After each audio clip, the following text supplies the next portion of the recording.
And thank you all for joining us for our special coverage here on LindellTV of President Trump's State of the Union address tonight. Joining us now is LindellTV's correspondent Allison Steinberg, our Capitol Hill correspondent, and Kara Castronova, our White House correspondent.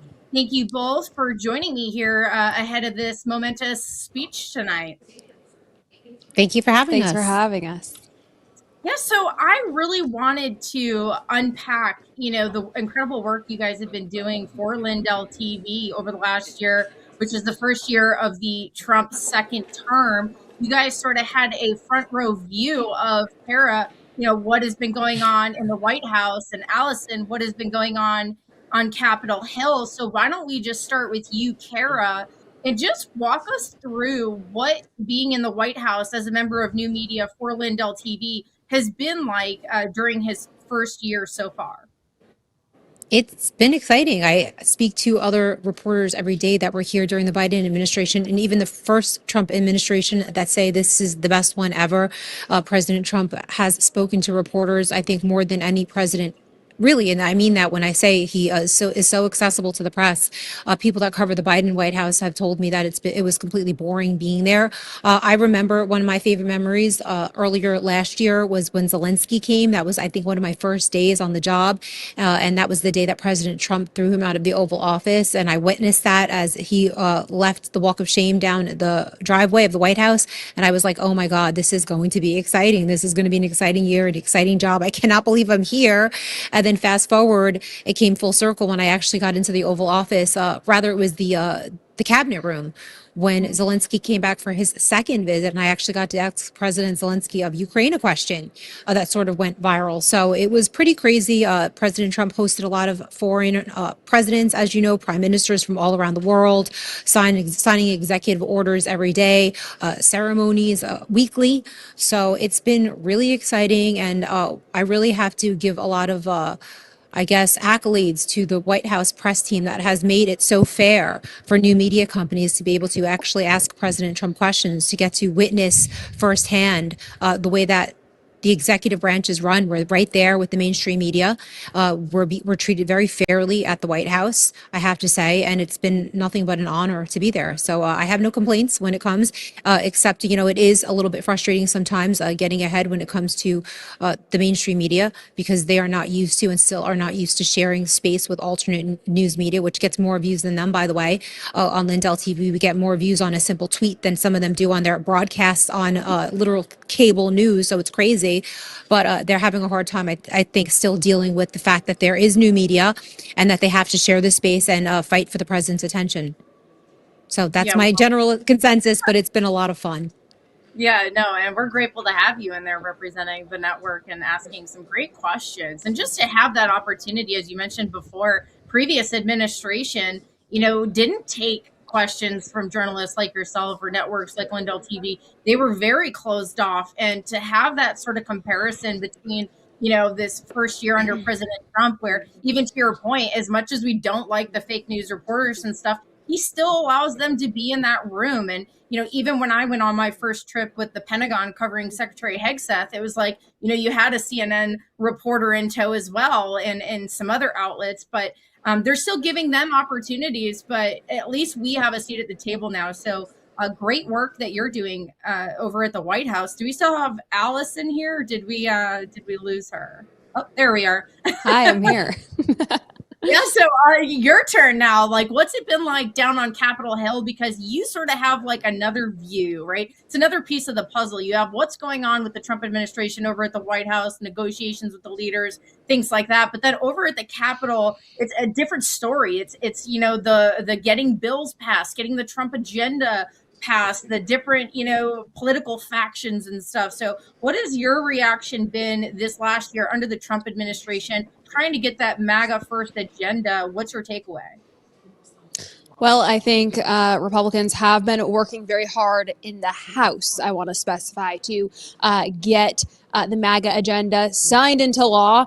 In many regards, we saw the passage of the One Big Beautiful Bill, which was the really landmark legislation that encompassed so much of the America First agenda, making America wealthy and prosperous again, really working so hard to put real money back into the pockets of real Americans. And we heard from many of those Americans today. We actually attended a roundtable this morning where many constituents came in to talk about how the One Big Beautiful Bill has benefited them personally and how they're reaping the benefits of the largest tax cuts in American history. So that has been hugely successful, and I think we're going to continue to see more of that as we get deeper into tax season here. Many people are going to start really understanding how hard this administration is working on the affordability issue. One issue that I think we hear repeatedly from Democrats, they want to come to us thinking that they can solve all of these problems that we ultimately inherited from Biden. And that's been a huge conversation today, is let's not forget that Trump inherited this disastrous economy from Biden. So it takes time to undo that mess. It takes time to reverse a lot of the insanity that we saw as a result of him. And I think Republicans have done a great job working on that. I will, be critical, though, and talk about some other angles that I think Republicans need to keep working on. And that first issue, I think, is the Save America Act, which I don't think could be any more critical, especially at this point in time.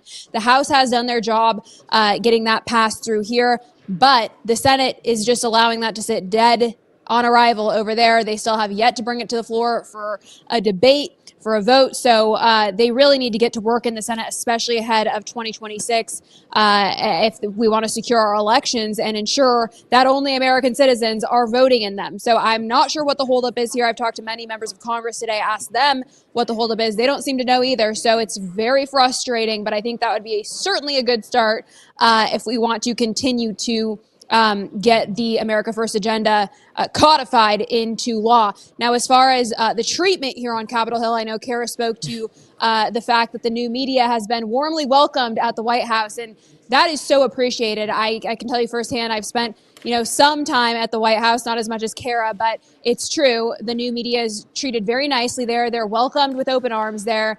They get proper treatment there. Here on Capitol Hill, not so much. Capitol Hill is not very welcoming to us new media outlets like LindellTV. In fact, we've been very much retaliated against. It's actually, in fact, the reason I'm sitting up here in this random room on the 5th floor of the Cannon building when I should be in the rotunda. We got the boot because we weren't allowed to be there, apparently. So they've done everything they can to try to exclude us from covering important topics here at the Capitol. We've gotten a number of warnings from what is called the press gallery that oversees these media outlets. Congresswoman Lisa McClain and her team have been so kind to invite us up here to help us out today. But generally, the consensus amongst media here, not the same as the White House. It's, fake news outlets are definitely favored here and given more advantages than new media in Congress. So that's been my experience, Heather. Well, I'm glad you brought it up because shedding light on it is the first step towards, really implementing change. And, I'm glad we're seeing Kara get, more access and questions in and things like that over at the White House. My experience working with the Pentagon so far has been good, but obviously with it being the military, they don't do briefings as frequently. A lot of the situation there has to be classified and kept under wraps, otherwise you get leakers. And, but for the Capitol, I guess, what is sort of the structure there? You mentioned the press gallery. I'm not familiar with them. Is that like a board, or how does that actually work in terms of deciding what journalists are allowed to participate in events like this?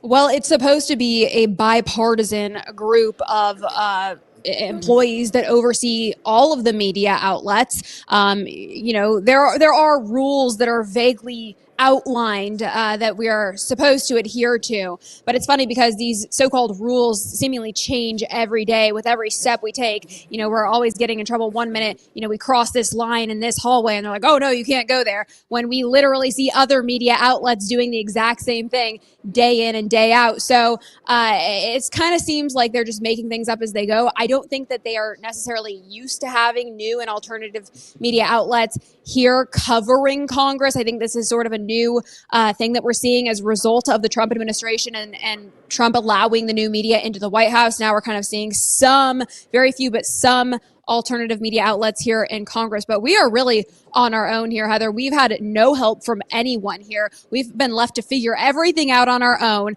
There is some sort of a structure within the media outlets that have been here for years and years and already know how things operate. But we've just been sort of, left in the dust, left to do it all on our own. And so we're doing the best we can. I think we're doing a pretty darn good job given the circumstances. But, we try to rely on this press gallery as little as possible. It seems every time we have an interaction with them, it's bad news. So we're just trying to stick it out and do what we can independently here, Heather.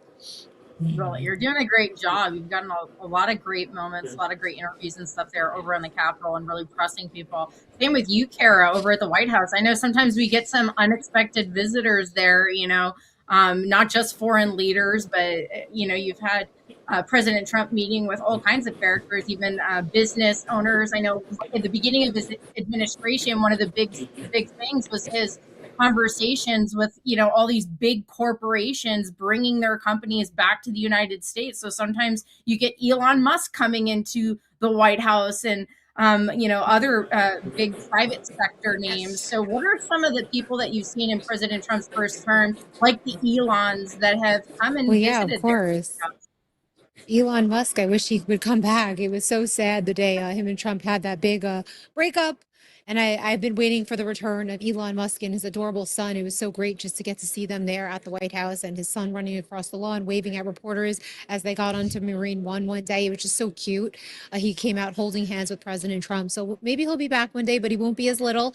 I remember the day that Facebook's Mark Zuckerberg was here, and I was just itching to run into him and ask him why he banned me for life on Facebook. So he was here. So yes, a lot of these I remember the day Bill Gates was here. Again, these are people you want to run into and ask hard questions. But generally they're pretty much, whining and dining in the East Room, and they don't really come out and talk to reporters.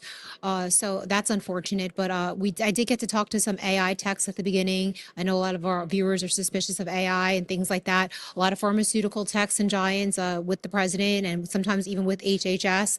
Always a pleasure to run into Dr.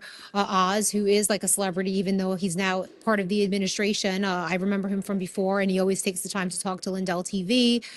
Still waiting for my opportunity to get to interview Robert Kennedy Jr. I did get to interview his son, the third, Bobby Jr. the third, on White House grounds. So that's a step I think in the right direction, and I think I'm going to see if I can get that Kennedy interview next, because still a big fan of HHS and everything that they're doing over there, fighting to make kids healthy. It's slow and it's hard because the bureaucracy of HHS is massive. It's pretty much one of the biggest departments here, and the swamp is so deep when it comes to HHS. But I do think that Kennedy is trying to the best of his ability to slowly destroy HHS from within, in a good way, of course, that is. I mean, get rid of the pesticides in foods, get rid of, hopefully by the end of President Trump's term, some of the protections that are offered to vaccine companies. That would be great, right?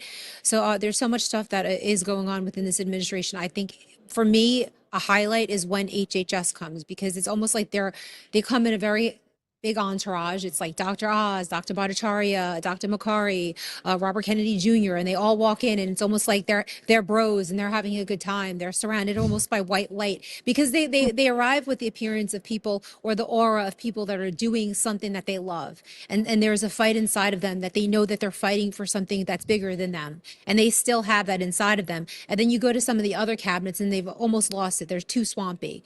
But Robert Kennedy Jr. and his team, I do feel like, still move about the White House grounds as a group of people that really have a vision and that really are fighting for that vision. So for me, I love when HHS comes in because it's the White House. You mentioned some of the other cabinets. I know that President Trump, this first year, he's had a few public cabinet meetings where he's allowed the media sort of to get a glimpse into their roundtable discussions.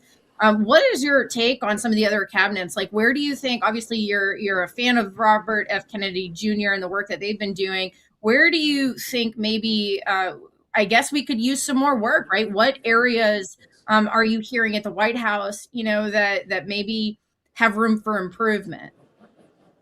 DOJ is certainly one that, not at the White House, they're not criticizing, but as you know, a lot of Trump supporters, and if you just got to go on some of the comments on X, a lot of people frustrated with the Department of Justice. I think people frustrated somewhat with, yeah, I would say the Department of Justice by far is the one that most people are frustrated with, and that gets the most criticism. Uh, when I say that the other department, I don't mean that they're doing bad things, but they're just more somber. They don't talk to the media as much. Like when you have Christy Nome come in, she's more or less just goes to Fox News or one of the mainstream outlets and doesn't really stop and gaggle as much. So they just don't have that like kind of bright energy. Maybe it's because of the seriousness, but to be fair, HHS is doing serious work as well of their work. You know, DHS has a hard job. Like nobody, I think, is envious of Christine Nome and the job that she has to do. It's a job that you really can't win either which way. So, yeah, I think that for certainly, and I think that every Trump supporter would agree that the Department of Justice is by far the least popular, uh, the least popular in all of Trump's cabinet. It would be certainly Pam Bondi, unfortunately, because I met her and she is very nice, but certainly Pam Bondi and her team, by far the most unpopular of all the administration, as you know, I'm sure. Yeah, and I think actually President Trump has put out one or two, tweets about the DOJ, just sort of calling on them to do, more work faster, things of that nature, from what I recall. But overall, I think maybe compared to the Trump's first administration, it seems like this time around there is more cohesion. I know there was definitely a few administration official changes the first time around. Would you agree that maybe this time it seems like the Trump administration is more in lockstep with each other than the first term? Yes. For sure. Less people getting fired. I don't even think really anybody has been fired for the most part. The first administration, as you know, people were getting fired every week. President Trump didn't know who to trust back then. So I could say at least now he also moves around like a person who trusts the people that he's around. He's more comfortable. He's more at ease. He's more relaxed around the media. He's more conversational because this is his second, some people say third time around that he's doing this. He's been in this game now since 2016, and that's longer than any president, even though he wasn't president during the Biden years. He was still in the political game and he was still very much involved. So he's just so much more comfortable. And I think that it shows in the way that he speaks, the way that he deals with the media. He's relaxed. He's having fun with it. I think where the first administration was sort of boggled down with distrust for the people around him. He didn't know if he was going to get stabbed in the back. He didn't know what the agenda was. He had a lot of neocon, rhino, swamp creatures in that administration. I'm not saying that this administration is completely void of, but certainly a lower percentage than the first administration of neocons and people that President Trump unfortunately hired that he thought could be trusted and found out very quickly that they could not. Hoping a lot of those people do get indicted. Back to the DOJ point, they have not been. But yes, President Trump certainly seems to be having much more fun with this administration because he trusts everybody and they're certainly having a good time. And he's the one in charge this time for the most part. He really is. The last administration, he did have to, I think, seek counsel with other people because he was so new to it. But now, again, this isn't his first rodeo and he's certainly more in charge. Yeah, I certainly think he's learned a lot over the last, like you mentioned, it's almost like his third term, really, because even in his capacity as a private citizen, under the 4 years of Biden, it was like he was still actively working toward what needed to be done today. And so, Allison, it's a little different there over on Congress. While his administration in the White House and his cabinet is more cohesive, there's been a shakeup of things over the last year over on the Capitol. People like Marjorie Taylor Greene, who went around the country campaigning for President Trump, are now at odds with him. He's now at odds with Congressman Massey as well. So there has been sort of a shakeup over on the Hill. How has that been, I guess impacting his agenda there on the Hill? And what is going to happen come midterms when we're going to have yet another shakeup?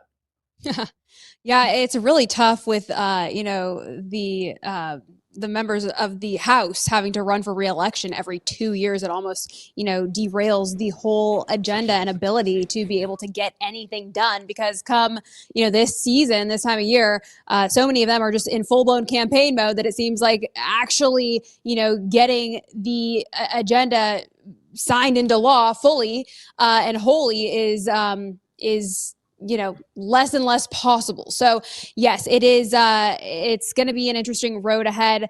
There's been a lot of shakeups, a lot of disagreements within MAGA. I think lots of issues that have sort of splintered the Republican Party.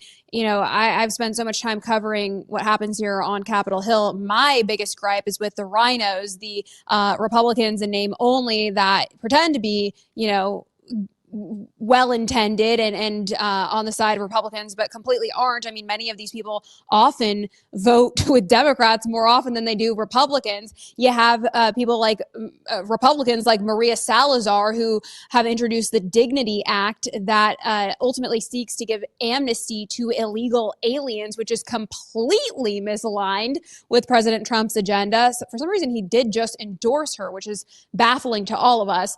And then you have people like you mentioned, Thomas Massie, the Marjorie Taylor Greens, who, seem to agree with the president less and less often these days. I think on the core issues, we all agree on this, certain principles, but other things, they've been very bold. They've dared to, step out of the comfort zone on a number of these issues. And I think it's really splintered the base. Ultimately, what I think needs to happen here is I think we need to take one lesson from Democrats, and that is unity. Democrats, no matter what they think, no matter how they feel, no matter where they are on certain issues, they always do such a fantastic job of coming together to vote in unity when they, get their talking points together. They're all on the exact same page. And Republicans have a really hard time with that because we're so passionate. I think so many of them mean so well, and they are good intentions here. But we end up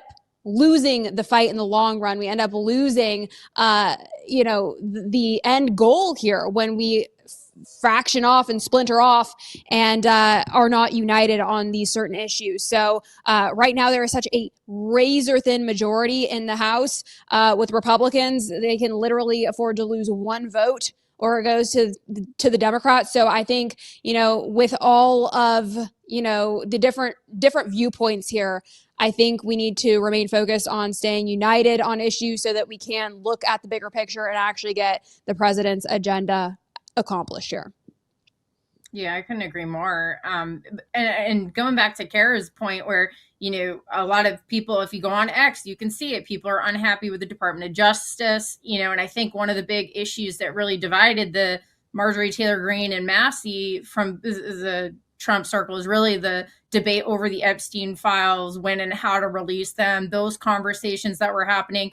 And, I have to ask you, Kara, because it's the Department of Justice and because when you build a case, it takes time. Do you think that maybe the reason we haven't seen as many high profile arrests and things like that thus far in the first year is simply because they're gathering the information and maybe those arrests are coming? I mean, we had the Fulton County Election Hub raid. We've had some other breakthroughs with Tulsi Gabbard's work. Are we going to be seeing more from the DOJ, do you think, in the second year? I hope so. I do. I was having a conversation recently with somebody that we said that we will see more from the DOJ if the Democrats win the House, sadly, because the Democrats certainly will weaponize Congress. They will weaponize the subpoena power.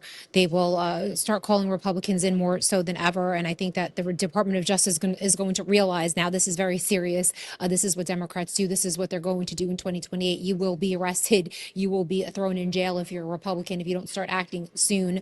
So unfortunately, I think that we will hopefully start seeing more arrests later in the year. That's something I guess we could all pray for at LindellTV. We're a Christian network. We want to see people arrested, not because we're vindictive, because we want accountability for people that politically persecuted the president, his supporters, his family, and his friends. So that is the hope. Regarding the Epstein files, I was actually at a hearing today. Democrats, it was actually one of the most sickening things I've ever seen in my life. I started feeling like I had throw up coming up in my stomach.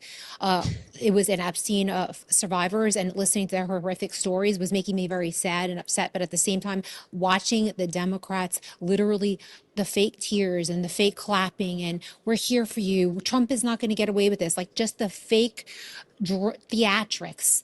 I literally had to walk out of the room because they're literally using these poor women and their stories to gain political points. It wasn't popular 4 years ago. It was called a conspiracy theory when Alex Jones and everybody else that we know were talking about this. Nobody wanted to talk about the Epstein files, big conspiracy theory. But now all of a sudden it's just in the mainstream media, in the Democrat media sphere, you could say, and it's all that they talk about. And actually being in that room with these people today made me sick to my stomach, just watching them grandstand and act like they actually care about these poor victims who actually think that they care about them, but they don't. It's literally their only way that they could get back at President Trump. So it's sick, it's disgusting, and I'm going to end at that. I'm sorry I have to jump off of this because something's going on behind me, so we have to break down the camera, unfortunately, Heather, but I'm sure you'll be able to continue with Allison, and I will see everybody later on with Emerald Robinson after the State of the Union address. Well, thank you so much, Kara. Good luck out there. Thank you. Oh God, Allison. So let's just get some final thoughts from you. I mean, crazy stuff going down there at the State of the Union. How has security been there today? Because I know that's certainly something on my mind. We just had the young gentleman there get showing up at Mar-a-Lago, another crazy person showing up at the president's home with a firearm and. So, like, what measures, I guess, were taken by Secret Service today to secure the State of the Union upon the president's arrival? Well, there is most certainly top-notch security here. All the streets are blocked off. It's I don't even think you could get in now if you wanted to.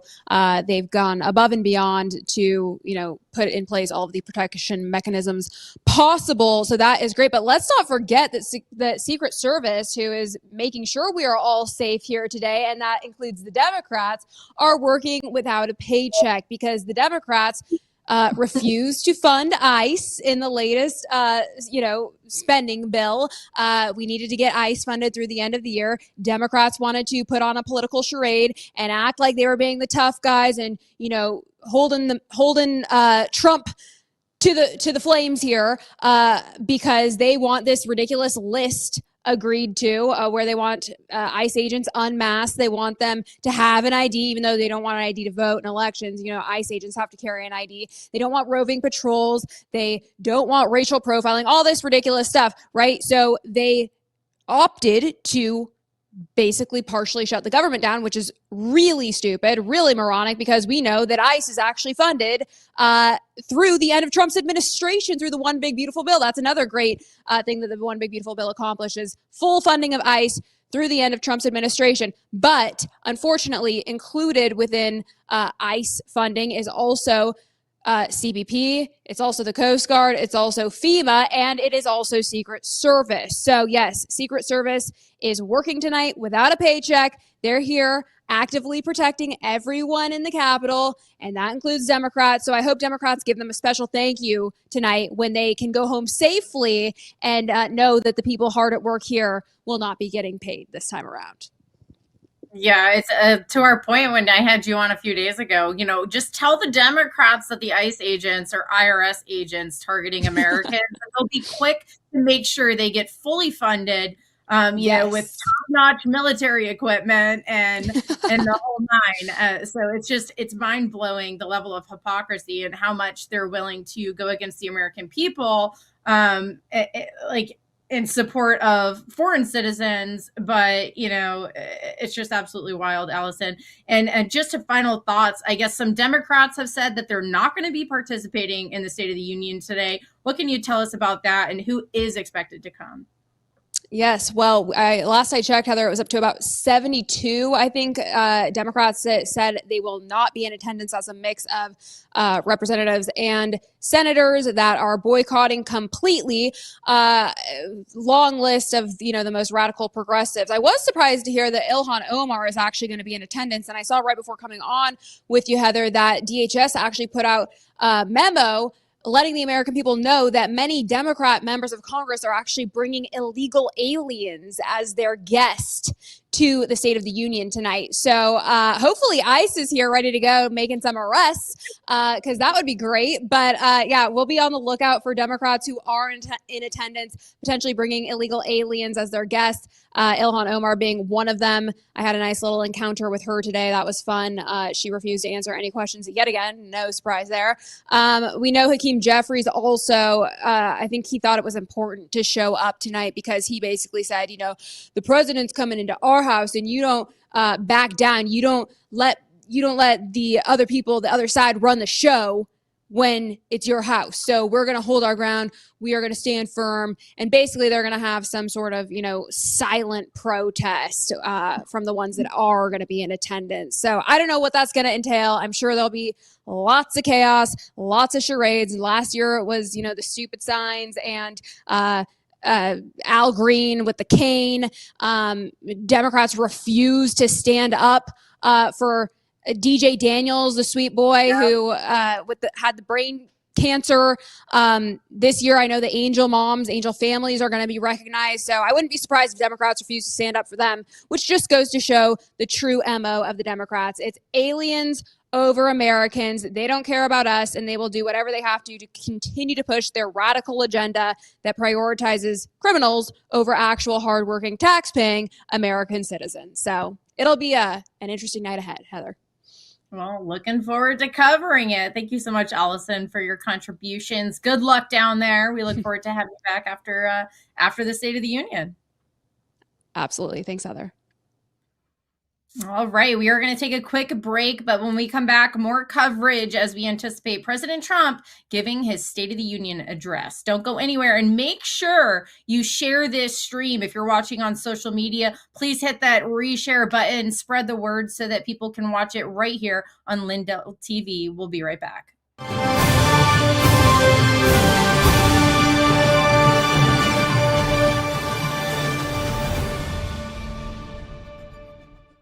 Let's face it, you can't trust Big Pharma. They've already tried to block ivermectin, hydroxychloroquine, and raise prices on everything from antibiotics to your daily meds.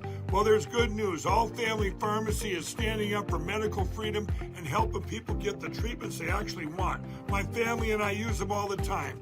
They made it easy and affordable without the runaround. While other pharmacies are jacking up prices, they've actually dropped theirs. Ivermectin now starts at just $2 a capsule. Use my promo code LindellTV, you get an extra 10% off of that. You need ivermectin, antibiotics, or methylene blue, you name it, they've got it. They make it simple. You fill out a short online form, a licensed doctor reviews it, and your meds ship fast right to your front door. If you want to be prepared and have your medications on hand, this is your new pharmacy.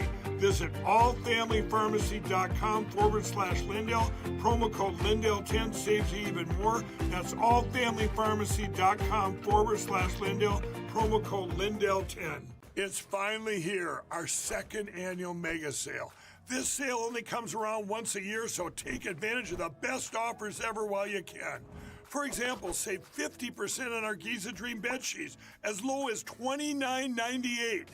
And for the first time ever on TV, My Pillow mattresses and My Pillow mattress toppers, as low as $99.98. And you save 50% on our Lux Pure 6-piece towel sets. Regular $69.98, now only $39.98. And our best-selling standard My Pillows, regular $49.98, on sale for $17.98. Wait on it, mega sale, only $14.98. So go to mypillow.com or call the number on your screen. Use this promo code to take advantage of our second annual mega sale. But wait, there's more. To make the mega sale even more special, when you order right now, your order's gonna ship absolutely free. Talk is cheap when it comes to saving our country. We're not just any cell phone service provider. We're Patriot Mobile. It's not enough to simply talk about values. We live them. Defending life, protecting our First and Second Amendments, and celebrating our military and first responder heroes. We're boots on the ground making a difference. We're America's only Christian conservative wireless provider with nationwide coverage on all 3 major networks and 100% US-based customer service. Join Patriot Mobile today and make an impact every time you use your cell phone.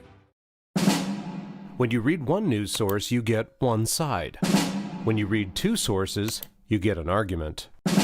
Read 40 sources and you get the truth. LindellReport.com, the only place you ever need to visit for your news. From LindellTV, over 40 trusted outlets in one place. No editorial gatekeepers, no hidden bias. Just the day's news. Balanced, unfiltered, ready when you are. Whether you lean left, right, or straight down the middle, this is where you start your day. One click, one feed, one truth. The decision is yours. LindellReport.com. The news you need, the balance you deserve.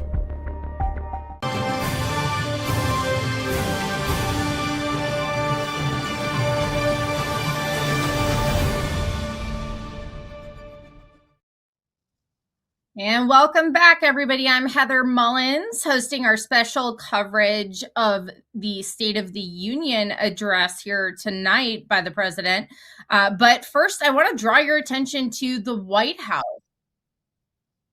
Uh-oh.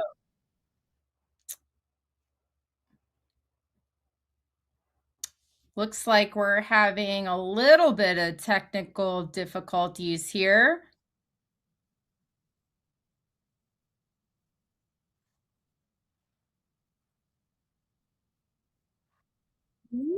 But we were doing great.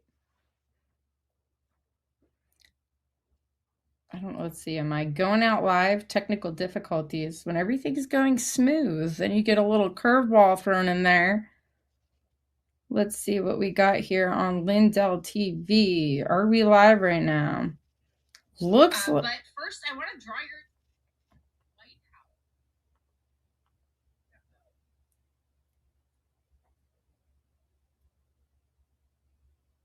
Looks like we're having a little bit of technical difficulties here.